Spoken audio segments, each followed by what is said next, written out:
If you knew me before, you wouldn't even look my way. If I had the nerve to speak, you wouldn't hear what I say. Time has come and gone so fast, we're not who we used to be. And welcome back to Sullivan's Unheard. Let's try that again. And welcome back to Sullivan's Unheard Voices. I'm here with Joey.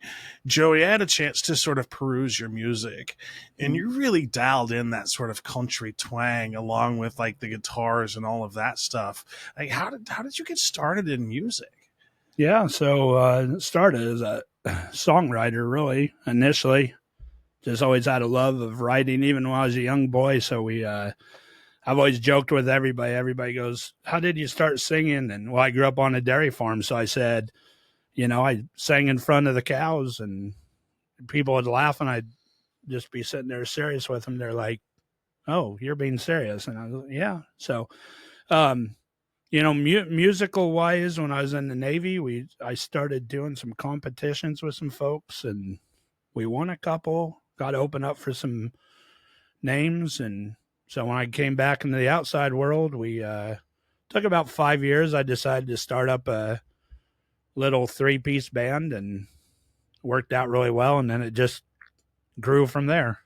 And you remember like the first time you picked up an instrument?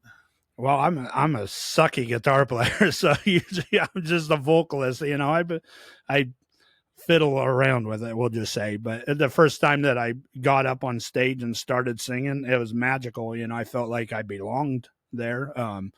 When we played my first song ever live, that was crazy because it was in the Navy. We had like a couple thousand people. I was on a aircraft carrier, and so we had a couple thousand people there listening. It was a big competition, and it was just, when you hear people clapping and cheering, you just get infused with something that's powerful and special. Yeah. So I remember that moment because it went, oh, I want more of that. I appreciate that so much because, like, one of the things that I didn't even realize is that was an avenue for music. I was in the military myself. Okay, yeah. And they never had any music competitions for us, sort of like in the military. Was this like on a ship? Yeah, so I was on the ship. It was in the hangar cool bay. Is that? It was cool. I mean, it was cool that the only reason that you knew it kind of sucked is because you knew you were out to sea for at least 100 days plus before they did something like that for us. And then they're like, well, we need to give these guys a break. And so it was something cool because it was a talent contest, and we probably had like 500 entrants, and we won. A keyboardist and I won the comp, and we were just like, how did this happen? It was a song. It was called Love and Faith Remains, and I've never cut it out in Nashville. Yeah, it's a good song, but it was powerful. I think it touched people at that time, and that's what music does. Ultimately, I always tell people that's what music's about. If it hits you, if it strikes that nerve, if it hits your emotions, then boom, you did something right. You wrote a good song. Yeah, and that's all that matters. Yep. Yeah. It doesn't matter the genre. It doesn't matter the lyrics. Like, if it hits you at a certain level, it's good music. Exactly. And, like people, I know I'm picky about my music, but I always tell people, hey, it doesn't matter what you like. If it hits you right, then that's what you should be listening to. Nobody should judge that way, because it's a personal preference thing. Do you remember how many people were at that competition when you were up on stage? Yeah, a couple thousand people on that hangar bay. Yeah, it was crazy. That was the cool thing about it, is I was like kind of one of my first times. Well, that was my first time live. I had done karaoke before that. So that was like, it was good to be thrown in the fire like that. Cause it I wasn't drinking, couldn't drink. So like it tested my nerves, and my nerves held together, and, it was a good throw in the fire. I always love that term, being thrown in the fire. I do that a lot with my musicians. I'm like, here, learn 20 new songs. I want to keep my set list fresh. Learn 20 songs, and they're just like, oh my. Like, I'm just throwing you into the fire. And one of the things that I love to talk to musicians about in particular is how the muse comes to them. Because I really do believe that the muse is like a living, breathing thing. And you never know when the muse is going to come.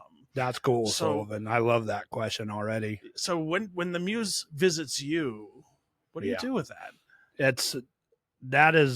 So people ask me about that, been asked, but that's a great way of how you put it, because the muse, like nobody's asked like that. So I appreciate that question a lot. And that is very personal to me. A lot of the songs I've written over 6,000 songs lyrically. I'm not saying they're all set up, they're not all recorded, but I have stacks and boxes of songs, and a lot of these hit me from personal reasons, or somebody will say something and I'll be like, that's a cool line, but I'll use like a personal, experience or somebody's personal experience to say, okay, this is going to work in this song. Let's put it together, because it's always that hook. If I can get that hook on a song, boom. And not all my songs are great. Not all of them have great hooks, but the ones that do, my word, I always tell people my best songs are the ones that I write in like 2 to 3 minutes, and boom, and they'll stick with me. If I don't have to put it down on paper and I remember it the next day, which I'm getting older, so usually I put it down on paper now, or I have the cell phones are good for that sometimes. I suck with technology, but my phone is filled with songs. It's weird. But anyways, so like, the muse it comes from others. It comes from life experiences. It's God given. I'm a believer, and I believe that God gives me that capacity, because sometimes the words just come to me and then I'll look at the song like, I don't remember writing that, but so they come from somewhere, and I love it.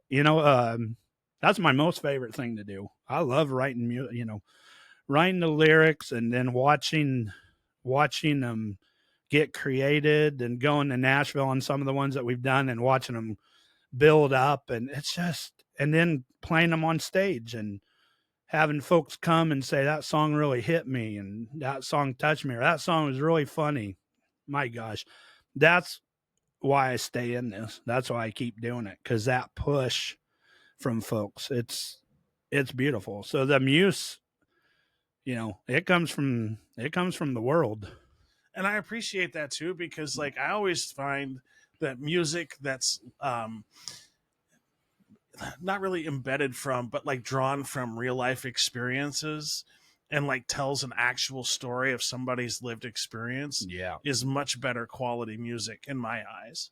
I agree to that. There's songs out there. That's where I'm a little more picky, when I'm like, that's not a very good written song, and and then people don't understand. They're like, oh, that's a great song. And the masses are like, that's a great song. That's a great band. And you got me over here going, no, not really. I look like the jerk, but anyways, that's my opinion too. I believe the songs that you write from reality and your own personal experiences, I totally believe that too. If they hit you like that and they can hit somebody else, wow. And then once the lyrics come to you, how do you get it from lyric to actual music? So that's a God-given talent too, like I said, because I'm not great at guitar. So usually I'm writing with somebody. I'm co-writing usually, but I do come up with a lot of the melody lines. So if I'm, even just sitting here right now, I can just pick out, hey, the lights are bright in this room, and I'm going back home now. Just something, you can pull something just like that and come up with a melody line. I'll usually record it, and then I'll sit down with one of my musicians to be like, hey, let's play with this. And it's awesome. And then when it comes together in 2 to 3 minutes with them, then I'm like, oh, it's a hit. Yeah. It's meant to be. Yeah. And not like I've have any number ones yet, but we're pushing that, of course, Yeah. But yeah, you feel like that, right? You feel like, yeah, that's meant to be. It's supposed to be like that. And the musician's sitting there all hyped up, and it's magical.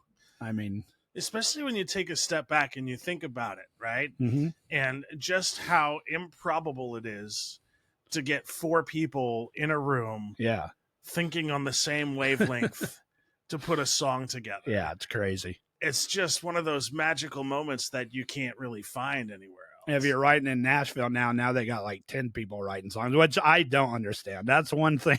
I mean, I don't want to get into that too far because then I'll sound like one of them bickering jerks. But like when it's 10 people, I'm like, you need 10 people to write a 3-minute song? Like, how many words are you coming up with? Like 3? Yeah. I mean, anyways, I know it's the ideas and everything behind it too. So, But it seems to me like that would be like a lack of cohesiveness. that's I agree, and I think that's why some of the music to me it doesn't hit. You know, I think if you take it back to the real songwriters and the guys that have done it either individually or 2 or 3 people like you had just mentioned or 4 people, you know, then you got that. It's structured better to me. It's not just all thrown around. And you know, I always tell people with songs, this has always been my thing is I always think about storybooks. And when you're a kid, you know, your parents or your mom or your grandparents open a book and they start reading you this story. And maybe it's 30, 40, 50 pages when you're a kid and they're going through it.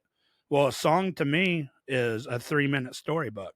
You can write a whole life story in 3 minutes, and that's magical to me. So that's like when you're talking about the songwriting and the steps and putting the melodies and the song, you know, even those melodic lines and something a guitarist or a keyboardist comes up with when you're putting it together or the fiddles coming in, it makes it. You know, you can pull that emotion. You know when that grass is swaying because you hear the music and the grass is swaying or the river's running or the creek is really quiet that day and you can hear it in the music. And I love it. And then one of the things too that I find interesting about your music is, you know, most modern sort of country leaning artists don't have all of those extra instruments in their bands anymore. Yeah. Is there a reason you have like a commitment to like keyboarding and Oh yeah, I'm like, traditionalist. I Yeah. believe I love the steel guitar. I love the fiddle. I love the dobro. I think all those added dimensions, and not every song needs those instruments, of course, but when it's a song that's picked out and we're in production and we're like, wow, the steel would really sound good there, and then they hit it just right. It puts you in a different place. And what's cool about I think with country music is it has all these instrumentation in it. And if you're doing it right, it's just these little pieces. You hear, like if you really listen to music, you can hear it in the background. And it's just cool to me. It's just, you know, sometimes the guitarist is ripping and then they stop ripping and then the fiddle player starts, you know, doing their thing. And that's the stuff that I think gets lost in translation these days because it has all gone to digital and voice. You know, that's one thing when I record out in Nashville with these professionals, I'm like, hey, I don't want nothing. If you want to put a little reverb on, that's cool. So we don't change anything on vocally. You know, I'm out there just, I'm putting my heart and soul into it.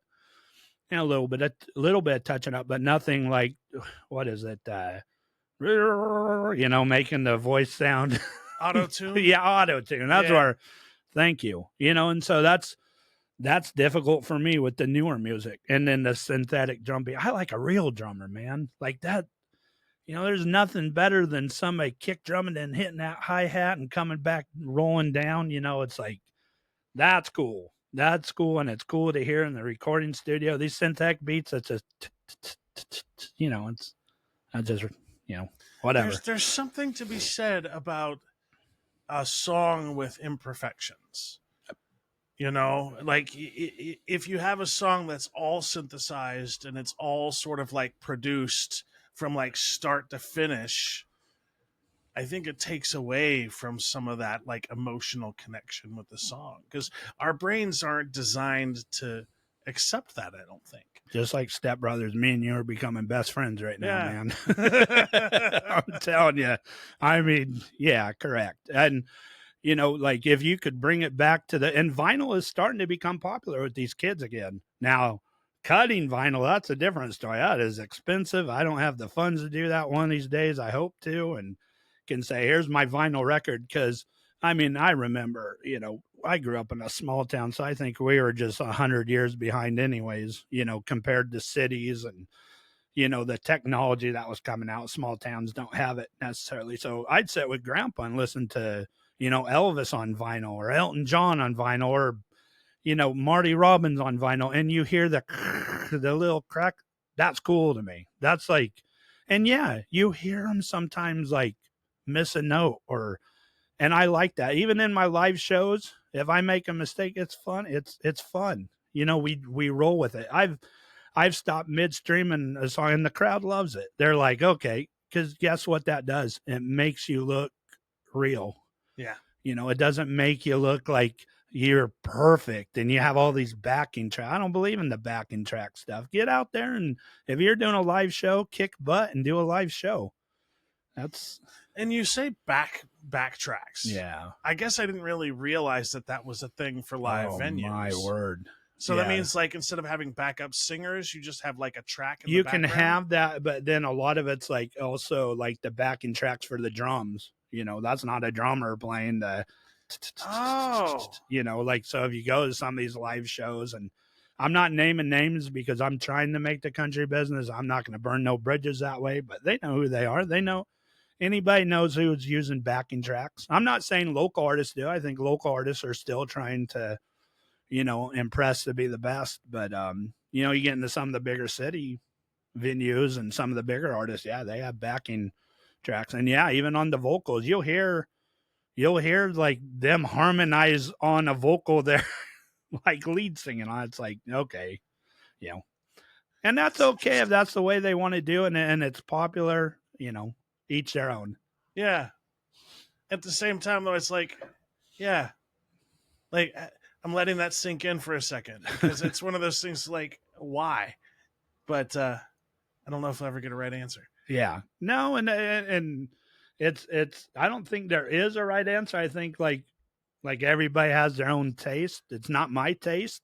I don't fly with it because I think it lacks talent if I were to say that. And even in the recording studios with some of the folks, they will record songs in different keys to make it comfortable for the mass audiences. And then you go to somebody's live show and you're like, why does he sound different than he sounds on the album?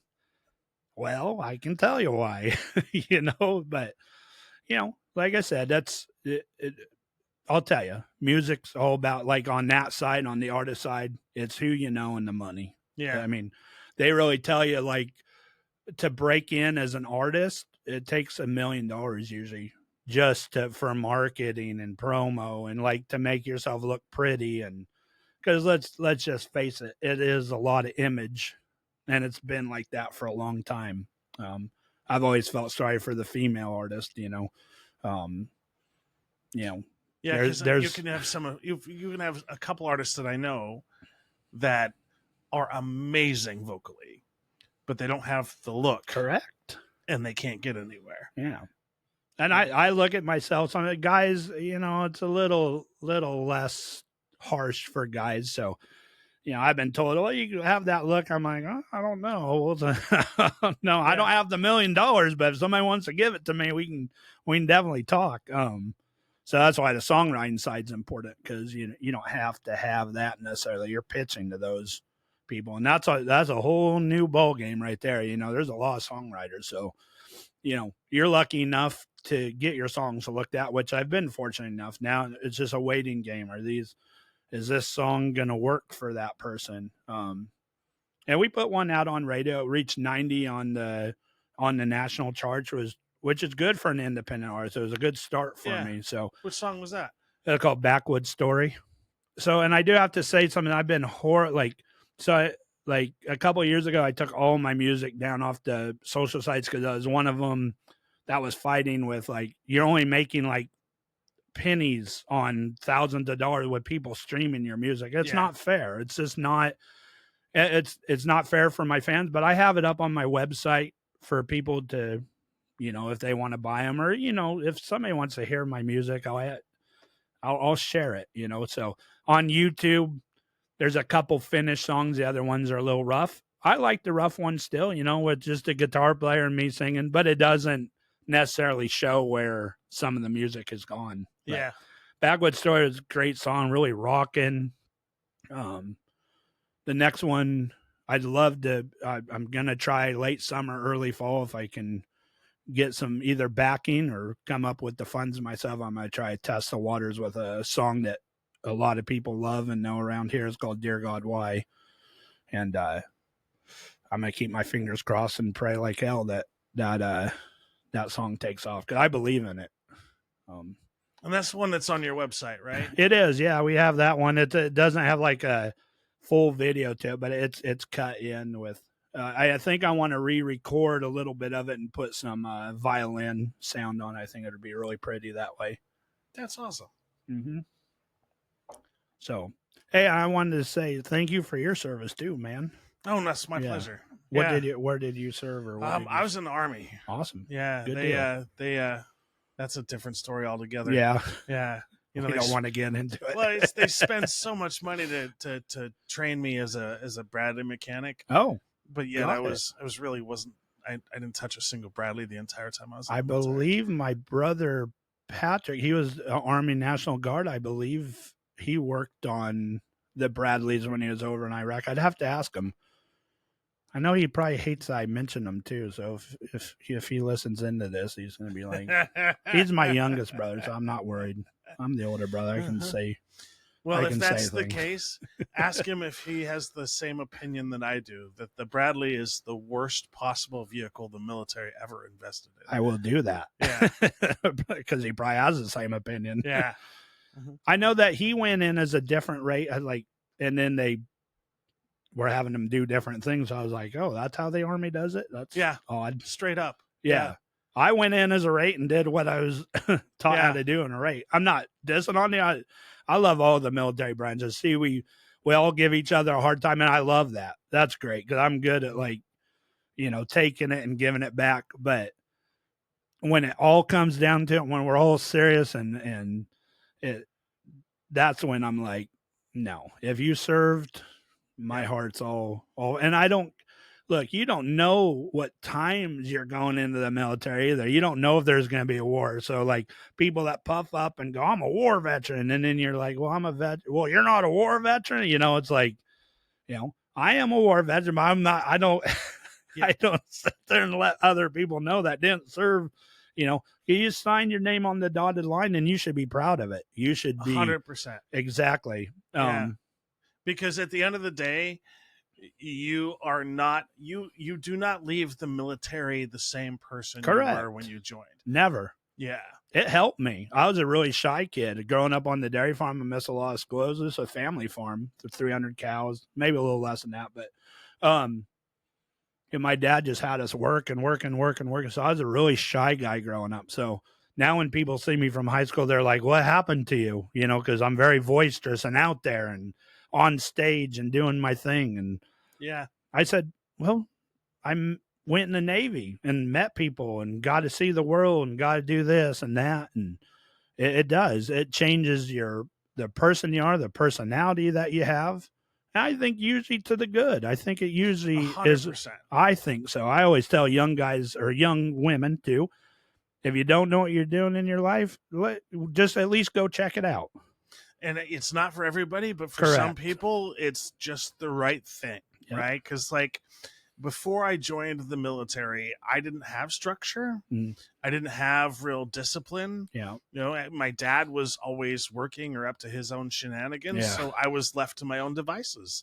And so I was kind of, for lack of a better term, feral growing up. Okay. And so if it wasn't for the military, I don't know if I would be as successful today as I know I wouldn't be. That's awesome, man. Because I went to college before I joined the military and I failed out of college. Yeah. Because I didn't know how to study. I didn't know hard. The discipline and all that stuff. Correct. Like I barely graduated high school.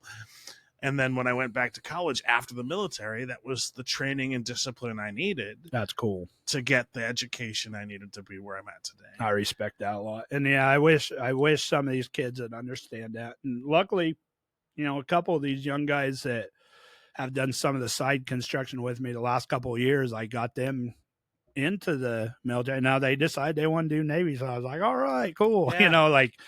I'm really proud of them. One of them's on leave right now. And I'm just so proud of him. I got to see him the other day and just said, you're kicking butt, man. I'm really proud. He just did his first 7-month tour, and he's like, "That one's long." I said, "Yeah, there's longer ones, but it's okay.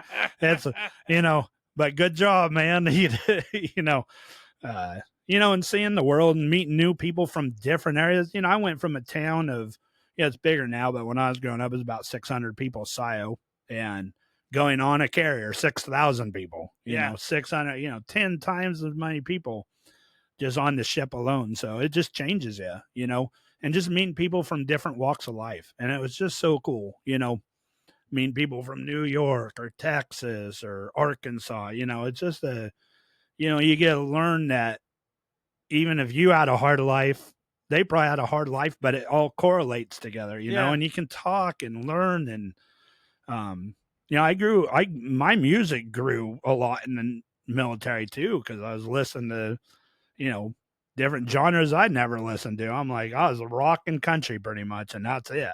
But, so I listened to some rap and some R&B and even some classical. I was like, all right, this all working for me. So, yeah, as touching back on the music, the Navy changed my life that way too. Yeah. And I'm grateful for it, And then when you got out, did you like transition just right into music? No, that's the one thing. So my daughter, who her name's Miss A, love her dearly. She's 21 now. I was becoming a dad. So that's what I worked on for and the marriage didn't work out, unfortunately. And so, some marriages don't. And so first 5 years of her life, I really concentrated on her, and I was still writing a little bit.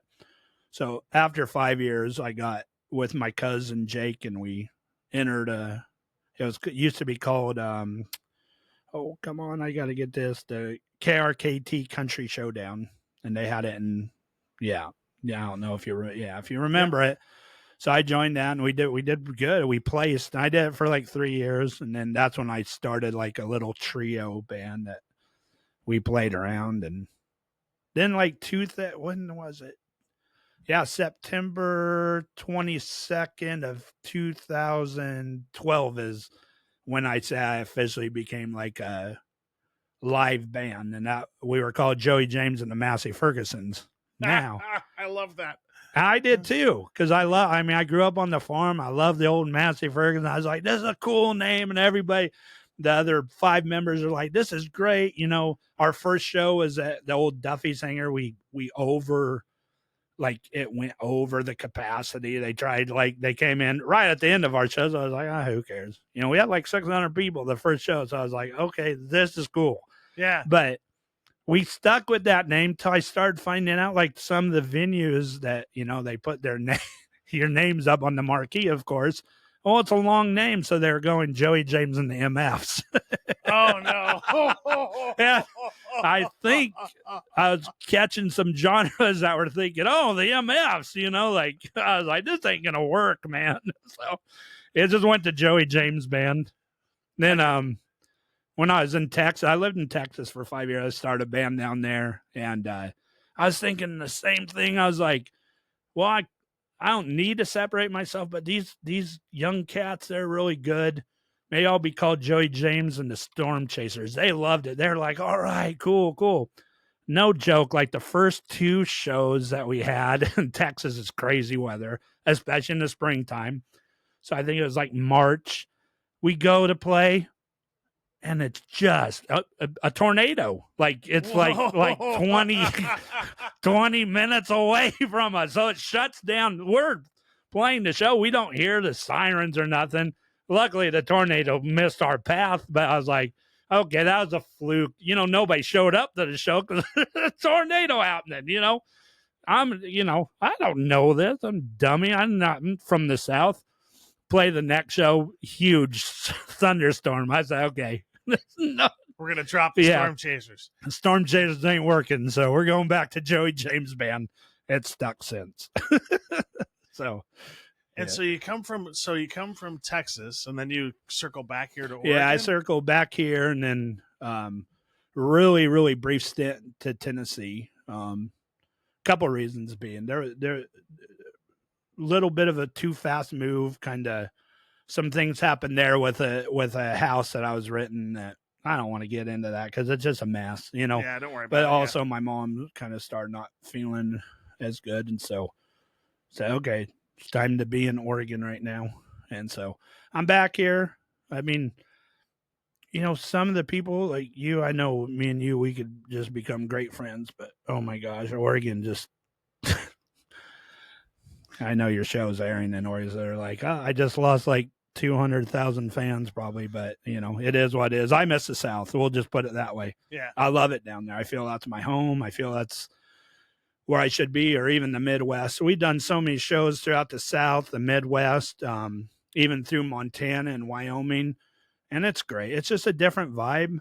I want Oregon to catch that bug too. You know, I want people when they come to these shows and the bands are playing, I want them to get up and dance and hoot and holler, not sit down.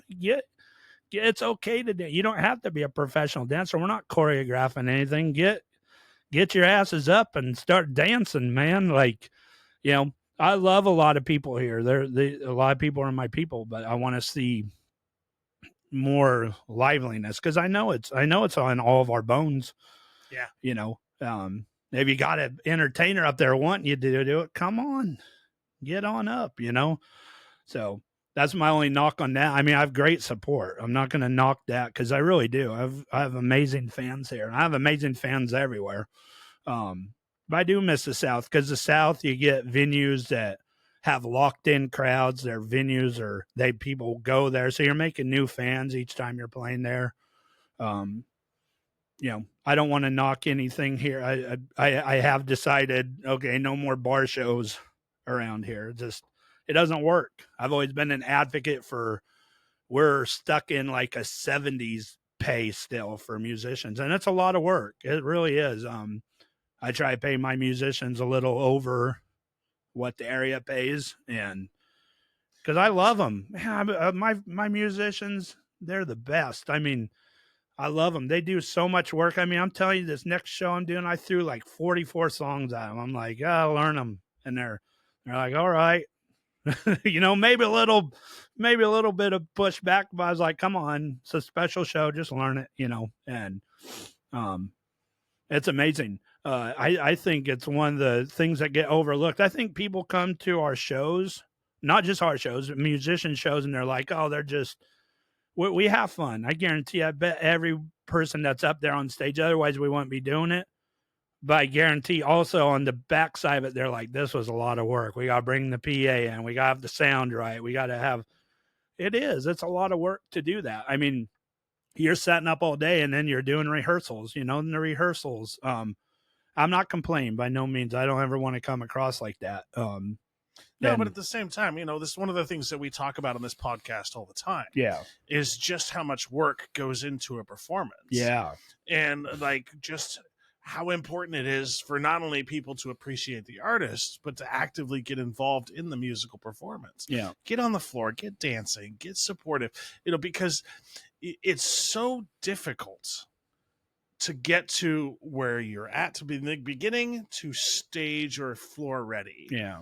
And it's just, and one of the things that to this day I don't understand is what you're talking about as the pay level. Yeah. Because the amount of money that some venues, especially when you pack the place. yeah, You know, if another band doesn't do it, that's on them. That's not on, you know, like I said, and they're not helping promote, you know, when you get the full crowd in, it's like, and bars, there's people out there that don't like me and I'm okay with it. I've stick my chest out and I go, that's fine. Some people don't like Joey James and I'm okay with that because I speak up. I do speak my mind. I do say, hey, I want to get paid more. I'm going to get paid this X amount. Otherwise, I'm not playing here. You know, you find a sponsor, you do something like that and help me out. Let's do this. I want to make money together. You should be promoting your venue. I mean, come on, some you know, venues don't even post social media. I know about it drives me crazy, Sullivan. Like,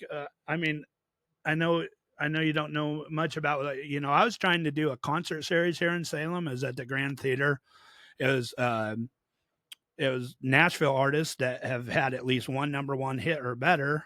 And I couldn't even sell tickets here for cheap. That's another thing in this world right now. And look, I'm not going to like turn a blind eye and say, okay, this world's cheap. And I know people have expenses. I know life's hard right now for a lot of people, but I don't know. A $10 ticket to me doesn't seem like a bad price to go see somebody at that level. And so I had to shut that down. It was called Nashville Unplugged. It was a concert series, and we ran one show, and then it just didn't hit the ticket sales I needed, and so it bummed me out. It hurt me a little bit. So I was like, I can't do that here, like, and maybe like everybody's telling, maybe Salem just doesn't have that country.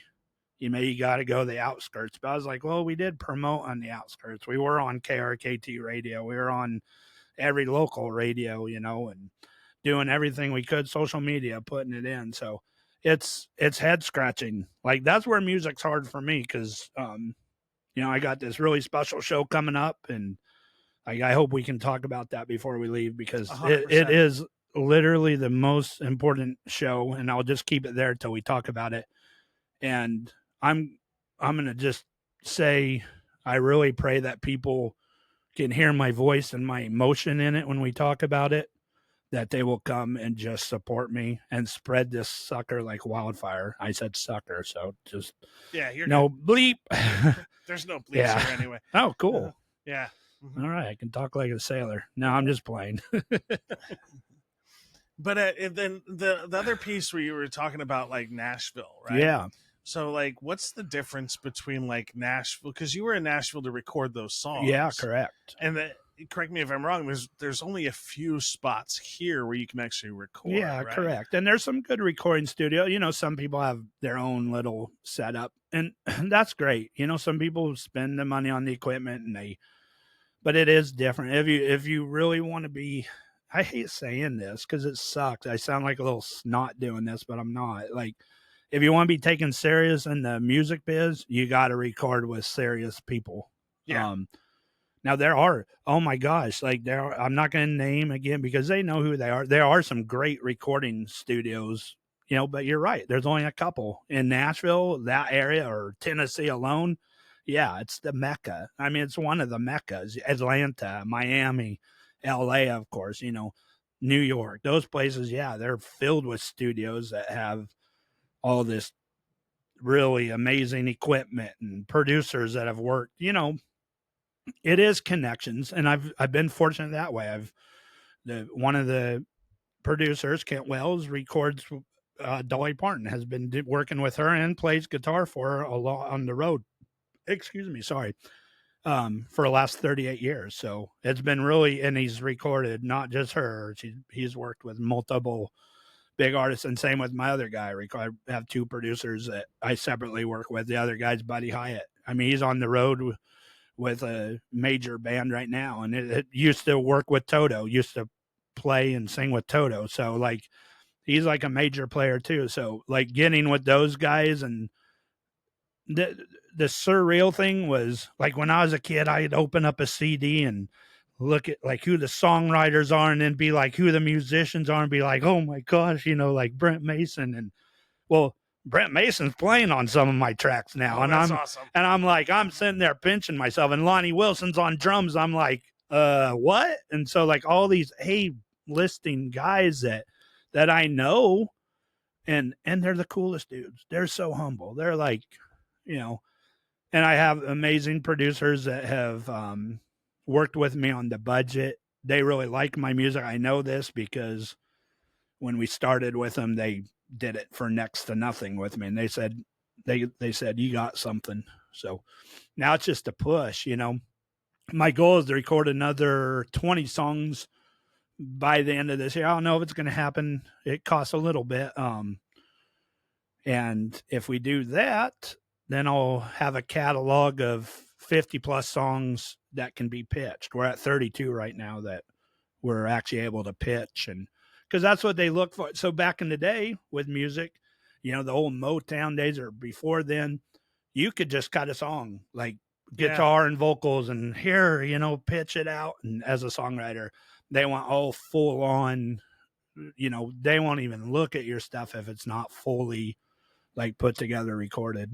So, So I would say is it sort of like with podcasts? So like they don't start to take you seriously unless you've recorded 100 episodes. isn't that crazy, man? Yeah, and I'm learning that about And once you hit 100, then they'll start. Are you at 100 yet? I'm at 87. There we go. Yeah. I want to be your 100th. I don't know if I want to hold on to this one for another 3 months because it'll take me probably 3 months to get there. Okay. Because I try to do 2 a week. We'll talk about it. I want to be your 100th. Maybe that'll be the time I get my first number one and we can shine together. You got it. So, like, well, as cool as I did write with one of the guys, William Michael Morgan, we've became good friends. He's out of, he lives in Nashville area now. He's a Mississippi boy though. He had a number one back in, I think, 2018. So, and then COVID hit and really restructured his career. And then the label he is with wanted him to do the poppy stuff, and that's not his deal. He loves the classic country and that. So he held to his guns, and he's great. Like he's played we've done like 3 shows together, but he's a wonderful person, great entertainer. We wrote a song while he was here in May and did the show at the Grand Theater with us, and it's called Working Man's Prayer. And I was like, hey, we're gonna cut that, right? And he's like, yeah, I really like that. So I said, we're going to cut that, right?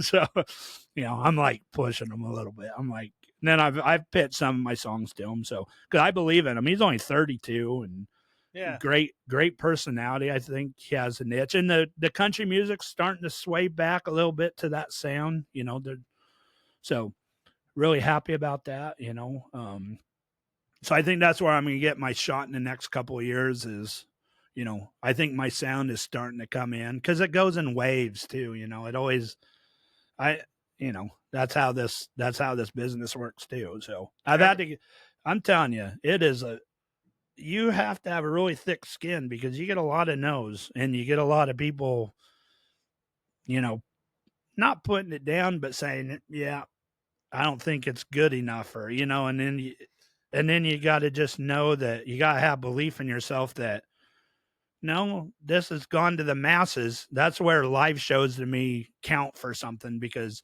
if I have thousands of people coming up to me and saying this song's amazing, then I know that that's to the masses. I know that I can throw that into the millions and say, the ratio's good for me. The percentage is there for me to do it. But it takes a lot of push. I suck at social media, and that's where I need the most help. I hate that social media is such a big deal because I am not that guy. I am not that person. I can't go on TikTok and say, hey, look, I'm making a ham sandwich right now and it sure looks good, and like I'm using Swiss cheese instead of cheddar this time. So, like that's hard for me. I always joke around, hey, I'm in the bathroom right now. And, it's like, I don't know. Some people can do that. And I see the younger people, and that's great.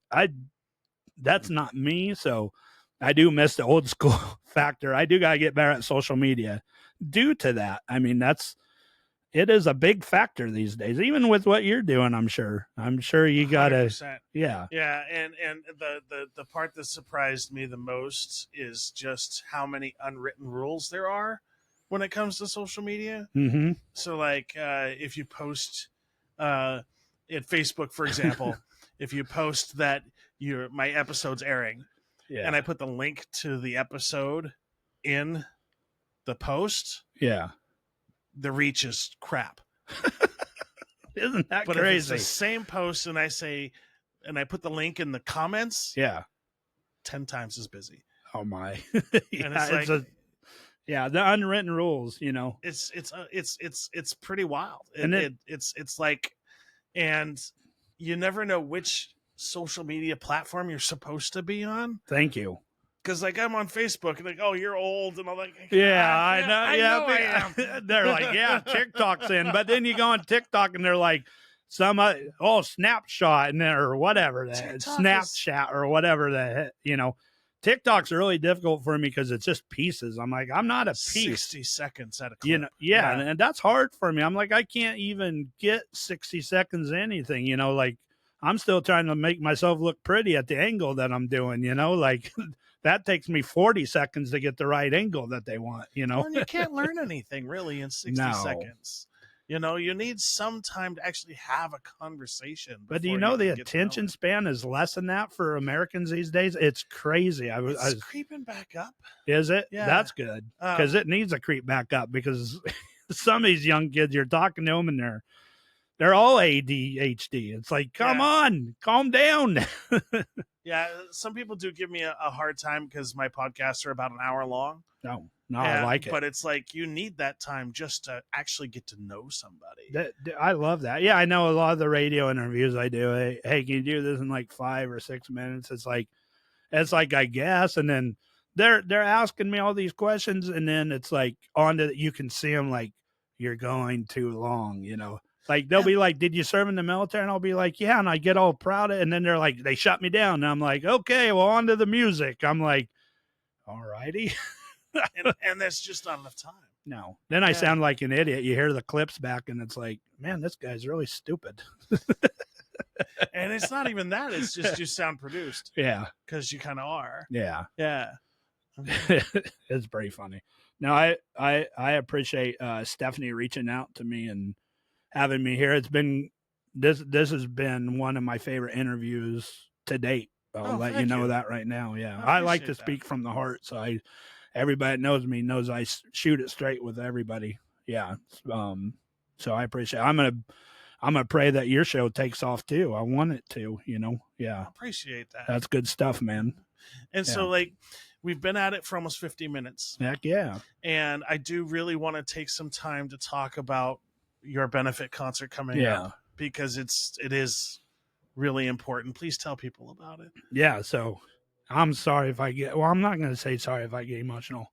So a lot of people that know me know my mom is, man, she's the coolest lady.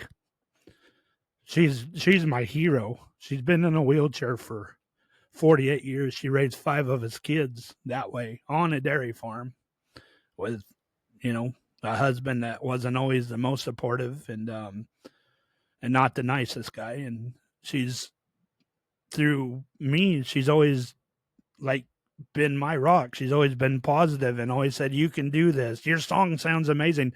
Honestly, I wouldn't be doing my music if it wasn't for her either, because she would come out and like the first song I ever wrote, you know, she would listen to me singing it and she's like, that's great, you know, and just pumping me up. And anyways, my mom, she'd been diagnosed with pancreatic cancer and it hurts me.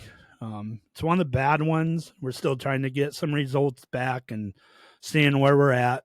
But this show, ultimately, it's a $10 cover. It's going to be at Hudak House Winery. It's August 9th at 7 to 10 p.m. I'm not begging. I'm not going to do that. I don't beg people to come to my shows. I want you guys to please, if you feel in your hearts to come to this show, pay that cover and come watch Joey James. We're going to perform a hell of a good full band show for you. I'm talking about the fiddle, steel, guitars, bass, keyboard, drums. You know, I'm going to rock it. We got a really cool set list for you guys. We're pushing a lot of songs. My musicians are motivated to do this. And the biggest thing is, I know a lot of folks have dealt with loved ones that have had cancer and have either lost the battle or have struggled and won the battle, thank God. And I'm praying that this will be my mom's case, the latter, of course, because she has fought everything. People out there that have met my mom go, holy cow, you've been through that. You've been through that. How do you do this? So I'm just thinking this is just going to be a something. But I need to show her support. I want to show her all the love and support. I'm asking companies to come in and donate. I want to do a raffle. I want to do a killer raffle for people. I know there might be other events going on, or you might be swimming, but a lot of those are daytime events. This show 7 to 10. Come out. You know, I know there's a cover. I know this area does not like cover charges. I know it. I get it. But if you can spare it and you can come support us, it would mean the world to me. And it would mean the world to my mom. We don't want pity. My mom's never been about that, but we want strength. We want everybody to come and be like, you got this, Sandy. Her name's Sandy with an I. And if you can come out and just do that for her, and this to date, by far, is the most important show and special show I've ever done. And thanks, Sullivan, and thank you, Stephanie, for getting me on here to be able to spread the word. But I need the community support. I don't ask for a lot. There have been some great folks that have helped me out with my music around here. They know who they are, and we'll make things. They're great people. Well, I do want to mention, Dick Whitnell is a great guy. Richard Duncan is amazing. Jacob from First Call Home Healthcare is amazing. His company is actually coming in and been doing stuff for my mom, let alone the support. Trina Hart from DSP Connections. She's an amazing woman. There's just been, I do need to mention those folks. I do, and I hope they hear this and they know there's a lot of love. Cascade Sound, Brady, the owner of that, like big time. But I would love if you guys would come out and support this show. It means everything to me. I have flyers. If anybody wants to help me out, anybody wants to go and pass out flyers with me, ask companies to donate for a raffle, or just come out to the show, or do all three, I'd be grateful. It's hard for me to ask for help, but I am asking for help this time. And if people out there can hear me, and if they see me right now, I'm sweating because I'm not nervous, but like I am rubbing my knees right now, but I'm just very emotional because my mom like really is my hero. And like you just get a couple seconds with that woman, she'll change your life. Any of your sore bodies or broken bones that you think you've had in the past, you'll go, oh, that ain't nothing. She'll change you that way, I promise. And I just want to put on one hell of a show for her, and I want to put on one hell of a show for you guys. And so I'm talking from my heart. I want to pack that place. I want to make it where the owners of this vineyard go, holy cow, there's a lot of love and support in this community. And I know we can do it. And I appreciate this platform more than because being able to get the word out and speak, and even if I just touch two people out there, that's enough for me to say, okay, yeah. I want folks coming and saying, I heard this on the Sullivan show, let's because I care about that, and I care about what you're doing here, because it gives us a platform to be able to talk. I love that the questions that you ask on the music side, because those are questions that nobody's asking, And it's such a shame, because it is. How can you have a podcast or an interview about music and not ask about the music? Correct. It makes no sense to me. Yeah. And I'm so sorry that your mom's going through that. I appreciate that. Cancer man. is like F cancer. That's all I have to say. That's what my flyer. I have the F and the little star mark so nobody got Karen on me, and CK, and yeah. Yeah. And it's, and like I said, I know people have dealt with it, and I'm just asking for your guys' hearts and to be there for me. Even if you don't like me, come to the show. You can even flip me off and curse me out. It's okay. I'll do that for my mom. You can punch me in the face, but after the show, so I can sing the show. It's okay. You can come boo me. I don't care. I don't mind hecklers. I shut them out, but I've never had that happen, so thankfully. But if you want to, it's okay. But all in all seriousness, this was for my mom. I know a lot of folks that love their moms dearly, and this lady I want to fight for. And this is the platform I get to do. I'm not all my family is comfortable doing this, but this is my platform. The music platform is something I get to say, hey, I can maybe raise some money for this amazing special woman. and it's going for great use. I promise that. We're still trying to get test results. It's either for some of those ding bills that she's going to have coming up with this, or on a bucket list. It might go to, like, she wants to go to Nashville and see the studio. She wants to go to Vegas. She hasn't been able to travel. It's a little harder for a paraplegic. And like I said, no pity. Don't ever pity my mom. If you see her at the show, just go up and smile and laugh with her, because she won't, don't pat her on the head and feel bad. Just say, you got this, because that's what I need. And that's why I want a lot of people out there, because when you see a lot of people come together, then and then I also have a GoFundMe out there that I would love the link to be shared. I've been sharing it. If I'm oversharing it, you guys might not like me either, but it's okay. It's for my mama, so. No, and that means so much. Like, one of my favorite interviews on this podcast has been Johnny Wheels. Okay, yeah. And when what you say rings so true, like how, like, even in 2025, this world is not built for people in wheelchairs. Oh, correct. It's not. And it's one of those things where it's like, I scratch my head sometimes, because it's like, it's not that difficult. No, I know.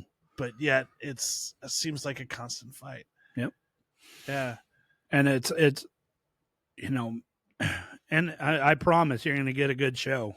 Yeah. If anybody out there that's listening to the show has suggestions for a food truck, I want to get a food truck out there too. I just haven't had a chance. So if somebody owns a food truck that's listening in, hit me up. It's under Joey James on Facebook. I'm super easy to find. So we probably have a lot of mutual friends too if you try it. But let's you and I talk about the food truck thing after we're off air. That'd be great. Yeah. Thanks, I might have a few ideas to throw your way. Perfect. Yeah. Thank you. So remind people when it is again. Yeah, it's August 9th, and it's at Hudak House Winery. I'm hopefully saying that clear. August 9th, Hudak House Winery. That's out in the West Salem area, and it's 7 to 10 p.m. and full band. Beautiful music, beautiful venue, mm-hmm. Nice, relaxing atmosphere, plenty of parking, plenty of everything. Go check this out. Yes. Thank you, man. It's been a pleasure. Thank you so much. Pleasure here, too. I appreciate it. And your website again? Yeah, my website is www.joeyjamesmusic.com. That's JOEY. Yep. joeyjamesmusic.com. Yep. Joey, it's been a pleasure. Yeah, nice meeting you, man, for sure. Thank you. Thank you, guys.